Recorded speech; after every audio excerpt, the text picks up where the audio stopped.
புதுச்சேரி அரசு பள்ளி சிறப்பு ஆசிரியர்களை பணி நிரந்தரம் செய்ய வேண்டும் என எதிர்க்கட்சித் தலைவர் சிவா வலியுறுத்தியுள்ளார்.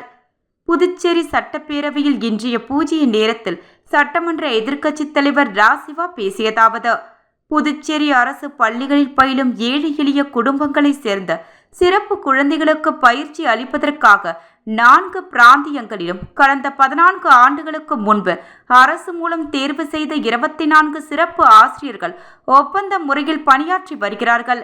அவர்கள் தங்கள் நிலையை அரசிடம் எடுத்து சொல்லி தாங்களை பணி நிரந்தரம் செய்ய தொடர்ந்து கோரிக்கை வைத்து வருகின்றனர்.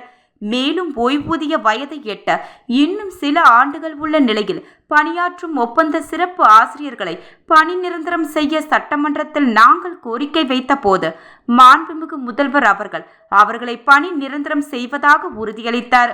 ஆனால் இன்று வரை அவர்கள் பணி நிரந்தரம் செய்யப்படவில்லை. சிறப்பு ஆசிரியர்களை பணி நிரந்தரம் செய்ய வேண்டும் என்று அனைத்து மாநிலம் மற்றும் யூனியன் பிரதேசங்களுக்கு உச்ச நீதிமன்றம் சமீபத்தில் உத்தரவிட்டுள்ளது. அதன் அடிப்படையில் சீக்கியம், நாகாலாந்து, மணிப்பூர், அருணாச்சல பிரதேசம் உள்ளிட்ட மாவட்டங்களில் சிறப்பு ஆசிரியர்களை பணி நிரந்தரம் செய்துள்ளது. ஆனால் புதுச்சேரி அரசின் தீர்ப்பின் அடிப்படையில் கண், காது, நரம்பு, மூளை வளர்ச்சி குறைபாடு உள்ள குழந்தைகள் உள்ளிட்ட பல்வேறு பிரிவு சிறப்பு குழந்தைகளுக்கு பயிற்சி அளிக்க 160 சிறப்பு ஆசிரியர்களை நிரப்புவதற்கான RR டிராஃப்ட் வெளியிடப்பட்டுள்ளது. இதனால் ஏற்கனவே பணியாற்றும் தங்களின் நிலை குறித்து சிறப்பு ஆசிரியர்கள் அச்சமடைந்துள்ளனர்.